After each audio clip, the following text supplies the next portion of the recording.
Selamat bertemu kembali. Timbalan Perdana Menteri Heng Swee Keat berkata Singapura masih perlu terus menjana pertumbuhan ekonomi yang inovatif dan bertenaga. Ini kata DPM Heng genting bagi mewujudkan negara dan kehidupan yang lebih baik buat rakyat Singapura. DPM Heng berkata pandemik COVID-19 adalah salah satu krisis sejagat yang berjaya Singapura bangkit lebih kukuh. Ini kerana negara dapat mengetepikan sumber-sumber yang terhasil daripada pertumbuhan kukuh ekonomi sejak bertahun lamanya. Namun, sains dan teknologi kini menjadi penentu. Untuk terus menikmati pertumbuhan ekonomi, pihak syarikat dan pekerja Singapura menurut DPM Heng perlu memanfaatkan teknologi dan inovasi yang terbaik. Maka itu perlu untuk Singapura meningkatkan pelaburan dalam R&D. Menteri Kesihatan Ong Ye Kung memberi amaran tentang lebih banyak kawal selia pelan insurans privat jika kos perubatan terus meningkat. Menurut Kementerian Kesihatan MOH, 40% lebih ramai pesakit mendapatkan rawatan barah di hospital awam dan swasta. Para anggota Parlimen juga menyuarakan keprihatinan tentang pelindungan insurans swasta yang murah hati boleh menaikkan lagi kos ubat bagi rawatan barah. As a small market, Singapore lacks negotiating power and can pay higher procurement prices.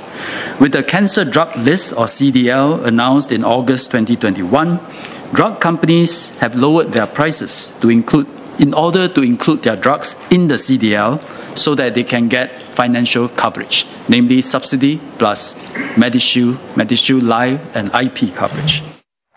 Laluan automatik sedia ada di Pusat Pemeriksaan Singapura CIQ bakal ditingkatkan akhir tahun ini yang merupakan sebahagian daripada rancangan jangka panjang untuk merombak proses pelepasan imigresen negara. Ini selepas gangguan hampir 5 jam pada bulan lalu semasa uji cuba sistem biometrik MMBS.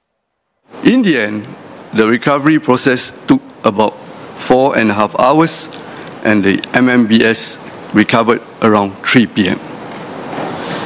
ICA immediately activated its Business Continuity Plan, BCP, once the system went down. Off-duty officers were recalled to help man manual immigration counters and perform crowd control. Across all the checkpoints, the failover process kicked in, and all the manual counters and certain automated lanes switched to the backup systems. Di Pusat Pemeriksaan Darat, gangguan tersebut menyebabkan kelengahan sehingga 1 jam. Di lapangan terbang Changi pula, lebih 200 ketibaan dan keberangkatan pesawat terjejas. Berita beralih kepada suasana menyambut 1 Syawal esok. Antaranya, usaha sebilangan peniaga pasar-pasar tempatan untuk serap kenaikan harga barangan.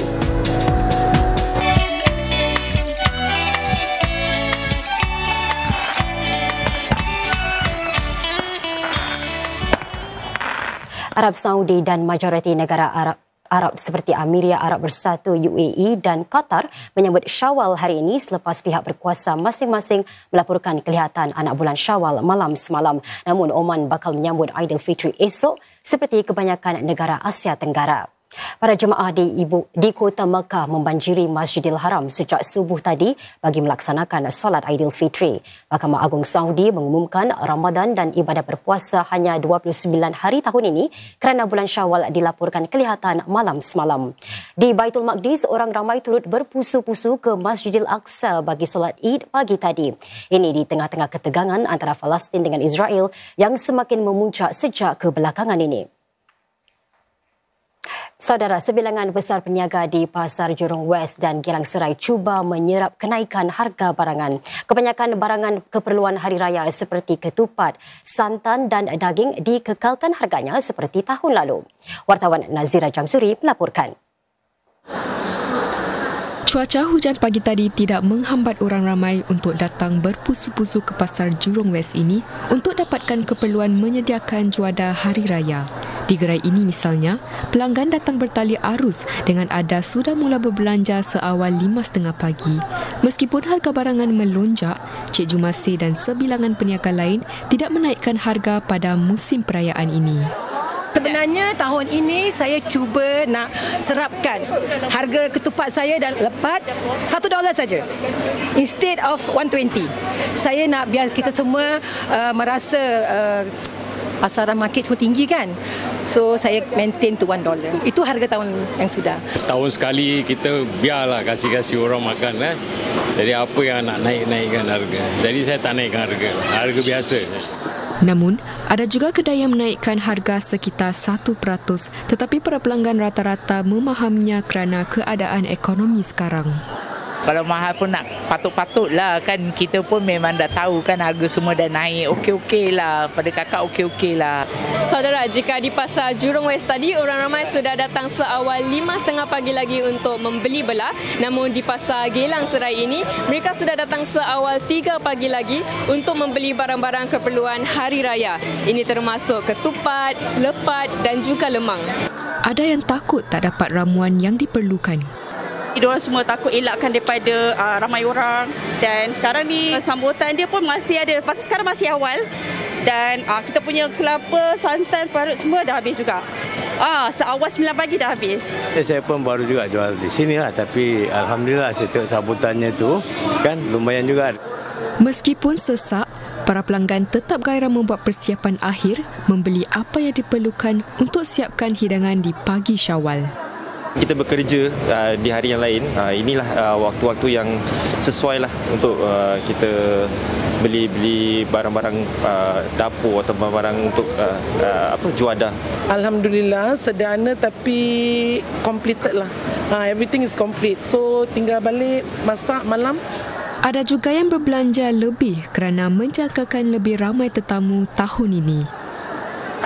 Permintaan khidmat kenderaan menziarahi pusara meningkat lebih 30% pada Ramadan dan Syawal ini. Slot tempahan bagi penyedia khidmat kubur transportation juga sudah penuh untuk 2 minggu pertama Syawal. Mahu beri kemudahan dan keselesaan buat Muslim yang tiada kenderaan sendiri untuk menziarahi pusara. Itulah yang mendorong Encik Muhammad Hafiz Muhammad Yusof untuk memulakan khidmat ulang alik khusus dari rumah ke tanah perkuburan sejak 2018. Dengan bayaran antara $60 hingga $80 mengikut jarak perjalanan, sehingga 4 penumpang boleh menziarahi seberapa banyak pusara yang diinginkan dalam tempoh 2 jam. Untuk masuk ke dalam sini amat susah, dan kalau naik macam kenderaan lain mungkin diorang takkan tunggu, diorang akan terus tinggal. Banyak tempahan berbanding tahun lepas, mungkin ada peningkatan lebih kurang 30%, dan pada tahun ni, pada Ramadan ini tahun 2023 ni, saya dapat booking yang penuh pada bulan Ramadan. Alhamdulillah, setiap hari ada tempahan. Bagi para pelanggannya, kadar bayaran itu berbaloi kerana dapat menjimatkan wang dan masa. Usually kita quite a few lah. Ada beberapa jugalah, berapa kubur jugalah. Kita pergi kadang-kadang 4, kadang 5. So tengok kita punya masa terhad. Kami selesa dengan perkhidmatan macam ini, and then sesuailah dengan kehendak kami. Furthermore, Hafiz seorang yang cekap dan pantas, bantu kami cari pusara yang agak sukar untuk kami cari lah. Hafiz. Rancangan Sinar Lebaran tahun ini lebih meriah setelah 3 tahun adanya sekatan-sekatan COVID-19. Lagu-lagu Hari Raya Baru dan Malas Segar kembali dihidupkan melalui dindangan gabungan artis lama dan bakat muda. Selain artis tempatan, konsert tahun ini juga menampilkan penghibur dari seberang tambak, Eli Mazlin dan Hail Husaini. Kali pertama untuk mendapat undangan khas melakukan konsert Sinar Lebaran untuk tahun ini. Jadi, of course, perasaan tu rasa teruja dan saya rasa berbangga kerana dipilih daripada Malaysia, mewakili Malaysia dan menyambut Hari Raya bersama dengan rakyat-rakyat Singapura. Selain persembahan nyanyian, para penonton juga akan pecah perut dengan telata dengan persembahan sketsa Keluarga Hassan oleh Khairuddin Samsudin dan Suhaimi Yusof. Keluarga ni adalah watak-watak yang diperkenalkan sejak tahun 2014, 9 tahun yang lalu, dalam rancangan yang mempunyai tajuk yang sama, Sinar Lebaran.